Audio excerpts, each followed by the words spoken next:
क्या आपने खाना खा लिया? या फिर अरे आप कब आए? अरे मैं तो अभी आया हूँ। क्या आपने कभी ताजमहल देखा है?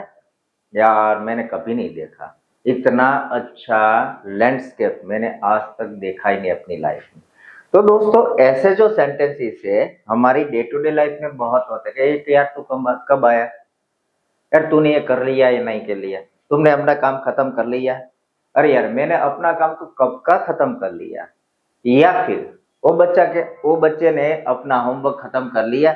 अरे हाँ वो बच्चे तो कब के आगे और उन लोगों ने अपना होमवर्क भी खत्म कर दिया। तो ऐसे जरा जो सेंटेंसेस है हमारे डे टू डे लाइफ में बनते रहते हैं, लाइक हम बोलते रहते हैं, सुनते रहते हैं। तो ये आपने कभी सुना है क्या, सोचा है कभी कि ऐसे सेंटेंसेस जो हम कंफ्यूज होते हैं कि भाई ये पास्ट में होगा या प्रेजेंट में होगा। मान लो कि एक एग्जांपल हम लेते हैं, अगेन फिर से मैं आपको बोलता हूँ कि भैया क्या आपने खाना खा लिया? जी हाँ मैंने तो कब का खाना खा लिया। तो ये जो सेंटेंस है मैंने तो कब का खाना खा लिया, तो इसको क्या करें, प्रेजेंट में डाले या पास्ट में डाले? खाना खा लिया, हाँ जी मैंने खाना खा लिया, पास्ट में डाले या फिर क्या करें, प्रेजेंट में डाले? नहीं, ये जो सारे सेंटेंसेस है कि भाई आपने खाना खा लिया, आप कब आए, आपने अपना काम खत्म कर लिया, हाँ जी मैंने खाना खा लिया, मैंने अपना काम खत्म कर लिया, मैंने ताजमहल कभी नहीं देखा, ये जो सारे सेंटेंसेस है वो इंग्लिश में आते हैं परफेक्ट प्रेजेंट टेंस में। परफेक्ट प्रेजेंट टेंस एक ऐसा है कि जो पास्ट और प्रेजेंट को जोड़ने वाली एक कड़ी है, इंपॉर्टेंट टेंस है कि जो ऐसी एक्शंस जिसे हम ना तो पास्ट में डाल सकते हैं ना तो प्रेजेंट में डाल सकते हैं, ऐसी कंफ्यूजिंग जो सारी एक्शंस है वो सारी की सारी आती है परफेक्ट प्रेजेंट टेंस में। तो आज हम सीखने वाले हैं परफेक्ट प्रेजेंट टेंस। इस वीडियो में एंड तक बने रहिए। आपके ये जो सारे डाउट है, क्वेरी है या फिर परफेक्ट प्रेजेंट के रिलेटेड कोई भी आपका इश्यू है, आज यहाँ पे सॉल्व हो जाएगा, क्योंकि हम देखने वाले हैं द स्ट्रक्चर। स्ट्रक्चर यानी कि परफेक्ट प्रेजेंट टेंस क्या है, कहाँ पे कौन सी एक्शंस में इस्तेमाल होते हैं, उसका टू बी फॉर्म या verb form, helping verb, sentence pattern, structure क्या है, वो सारा का सारा देखने वाले हैं। इसलिए अब तक आपने हमारी इस यूट्यूब चैनल इंग्लिश विद दीपक को लाइक, शेयर एंड सब्सक्राइब नहीं किया तो कर दीजिए।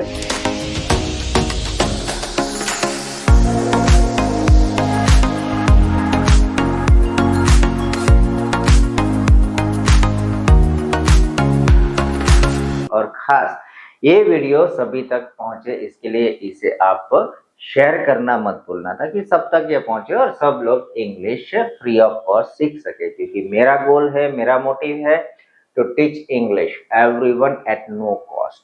जो मैंने सीखा है वो मैं आपको सिखा रहा हूँ।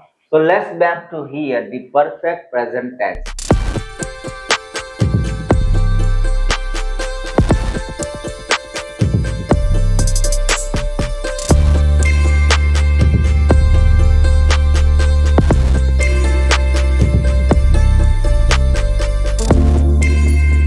परफेक्ट प्रेजेंट टेंस पहले तो हम उसका यूज देखते हैं कि ऐसी कौन सी एक्शन से वहां पे इसका इस्तेमाल होता है। सिंपल, ऐसी एक्शंस, ध्यान से सुनना, ऐसी एक्शंस जो पास्ट में खत्म हो चुकी है लेकिन अभी उसकी असर, द इफेक्ट शुरू है। फॉर एग्जाम्पल, कोई मुझे अगर पूछे कि भाई तुमने नाश्ता कर लिया, हाँ भाई मैंने नाश्ता कर लिया है, मान लो कि आधे घंटे पहले या घंटे पहले मैंने नाश्ता कर लिया, उसकी असर क्या होगी?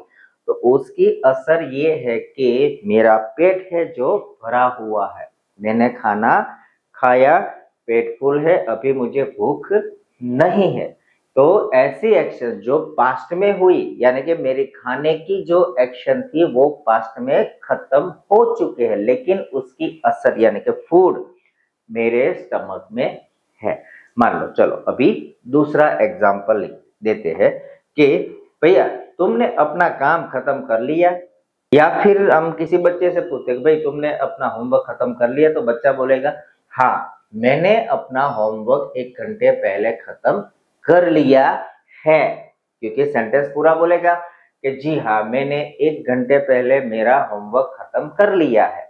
तो जो 1 घंटे पहले, यानी कि वो तो पास्ट में, उसने बच्चे ने अपनी एक्शन कब खत्म कर ली, पास्ट में 1 घंटे पहले होमवर्क लिख लिया, लेकिन उसकी असर यानी कि वो जो होमवर्क है, उसकी कॉपी है, बुक है, उसके अंदर लिखा हुआ है, तो उसकी असर अभी शुरू है। तो ऐसी सारी की सारी एक्शंस जो पास्ट में खत्म हो गई, लेकिन उसकी असर अभी शुरू है। मान लो कि मैं आपसे पूछूं भाई आप कितना पढ़े हो, आपका क्वालिफिकेशन क्या है, आप कितने पढ़े हो, आपका क्वालिफिकेशन क्या है, तो आप क्या बोलोगे? भैया मैंने ग्रेजुएशन किया हुआ है, मैंने ग्रेजुएशन किया है।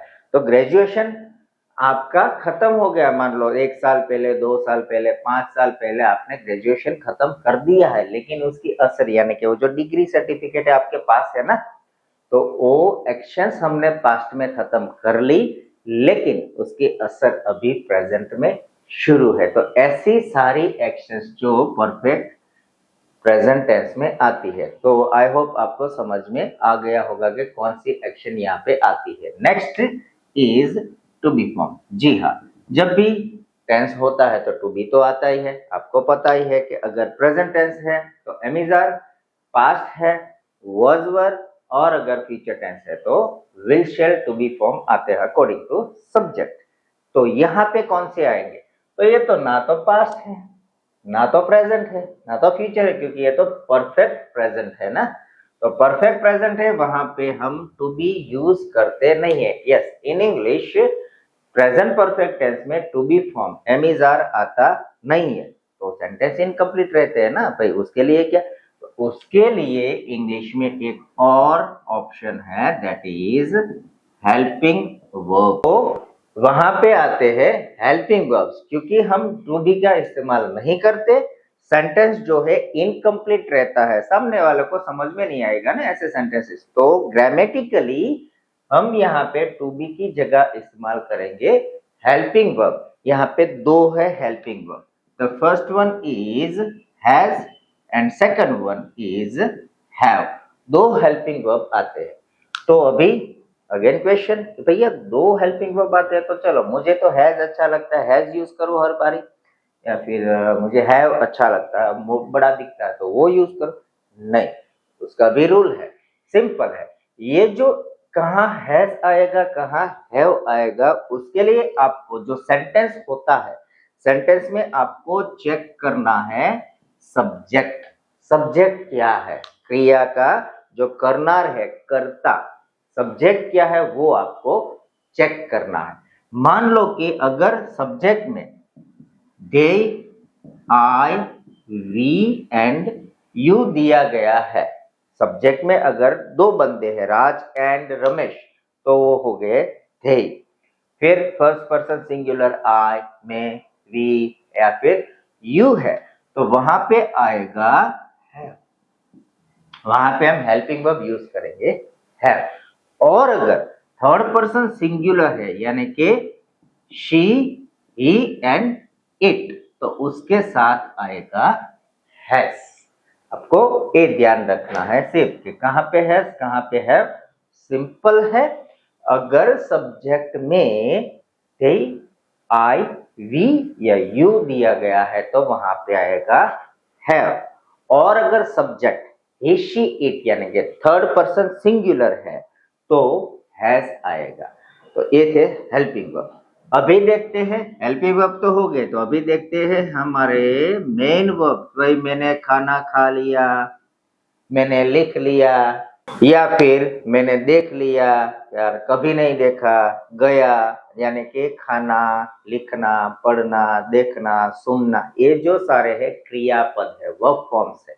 तो यहाँ पे वर्ब फॉर्म्स कौन से आएंगे? तो भाई यहाँ इसके अंदर देखते हैं तो वर्ब फॉर्म की थर्ड फॉर्म आएगी, यानी कि पास्ट पार्टिसिपल आएगी। वर्ब फॉर्म कहीं ऐसे रेगुलर वर्ब फॉर्म है जिसके पीछे आप अगर ईडी लगा देते हो तो वो हो जाता है V3।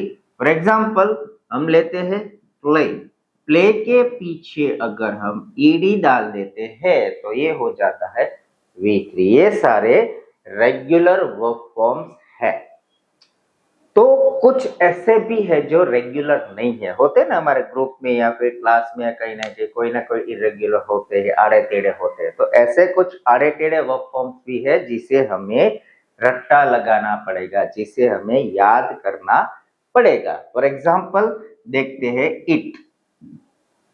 इट जो है, ये जो प्ले है तो प्ले का ये V1 हुआ, ये V2 एंड V3 दोनों सेम ही है, प्लेइंग। लेकिन इट का अगर हम देखें तो उसका V2 हुआ एट और V3 वर्ब फॉर्म, उसका जो वर्ब की थर्ड फॉर्म है वो होता है ईट। तो ये आड़े टेढ़े होते हैं, इसे हमें याद करना पड़ेगा। तो वर्ब फॉर्म यहाँ पे हमने समझ लिया कैसी आएगी, तो सिंपल है। वर्ब फॉर्म की यहाँ पे थर्ड फॉर्म आएगी पास्ट पार्टिसिपल, जो रेगुलर है उसके पीछे हम ईडी लगा देंगे, लेकिन इरेगुलर है तो उसको हमें याद रखना पड़ेगा। दूसरा अगर हम देखें इरेगुलर, मान लो कि सिंग, गाना गाना, सिंग यानी कि गाना गाना, तो सिंग का सेंग होगा V2 पास्ट फॉर्म और उसका थर्ड फॉर्म होगा इट इज संग, सिंग सेंग एंड संग। तो ऐसे बहुत सारे हैं, तो इसको हमें याद करना पड़ेगा। तो हमने यूज देख लिया, उसके टू बी फॉर्म नहीं आते वो भी चेक कर लिया, हेल्पिंग वर्ब चेक कर लिया, वर्ब फॉर्म चेक कर लिया। अभी क्या है, अभी है कुछ एक्स्ट्रा वर्ड्स जिसे मैं बोलता हूं एक्स्ट्रा वर्ड्स। ये क्या है एक्स्ट्रा वर्ड्स? एक्चुअली ऐसे ग्रुप ऑफ वर्ड्स है कि जो तो सेंटेंस जब हम पढ़ते हैं या फिर सुनते हैं तो हमें वहां से एक इंडिकेशन मिलता है, आइडिया मिलती है, एक साइन देता है वो कि ये सेंटेंस कौन से टेंस का हो सकता है, वहां से हमें आइडेंटिफिकेशन मिलते हैं। तो यहाँ पे कौन से होते हैं, तो यहाँ मिलेंगे हमें एवर, नेवर, जस्ट। ओके, ये जो वर्ड्स है और भी है, लेकिन ये क्या है कि बहुत कॉमन वर्ड्स है। जब भी हमें क्वेश्चन पूछना होगा भाई आपने कभी ये किया है, तो वहां हम यूज करेंगे एवर। ठीक है, जब भी इंट्रोगेटिव सेंटेंस होता है या फिर प्रश्नार्थ होता है, प्रश्न पूछना है हमें किसी ने कि भैया क्या आपने अब तक हमारी चैनल को सब्सक्राइब किया या नहीं किया, या फिर क्या आपने कभी मेरे वीडियोस देखे हैं, तो ऐसे जब हमें क्वेश्चन करने हो तो वहां पे होगा एवर। और मान लो कि नेवर है तो नेगेटिव, नॉट, नकार जब होता है नेगेटिव सेंटेंस वहां पे होता है नेवर, कि भैया मैंने आपकी चैनल इंग्लिश विद दीपक के अलावा और कोई चैनल कभी देखी ही नहीं है, मैं आपके अलावा और कोई देखता ही नहीं हूं, मैंने देखा ही नहीं है, मैं और वीडियोस देखता ही नहीं। तो वहां पे आएगा नेवर, कि भाई आपने ताजमहल देखा है? यार मैंने कभी नहीं देखा। या फिर आपने कभी लड़कियों के पीछे भागे हो? यार वो मैंने कभी नहीं किया। तो जब वर्ड आता है कभी नहीं, कभी भी नहीं, तो वहां पे हम यूज करते हैं नेवर का। और जस्ट, जस्ट यानी कि कब आए, अभी आया, ये खाना, अरे भाई मैंने अभी खाना, जस्ट खाना खाया, जस्ट पहुंचा। तो ऐसी जो एक्शन हो, जब ऐसी एक्शन के अभी अभी पूरी हुई है, ऐसे वर्ब्स या फिर ऐसी एक्शन जो हमें ऐसे इंडिकेट करना हो कि अभी किया है, कोई टाइम हम दिखा रहे नहीं है लेकिन अभी ही की है, तो वहां पे हम यूज करेंगे जस्ट। एक और वर्ड है common, that is already. Already यानी कि कब का। भाई आपने खाना खा लिया? यार मैंने कब का खा लिया। भाई आपने मेरी चैनल को सब्सक्राइब किया? अरे सर हमने तो आपके चैनल को कब का सब्सक्राइब कर दिया है। क्या आपने मेरे वीडियो को लाइक शेयर किया? अरे सर कब का कर दिया।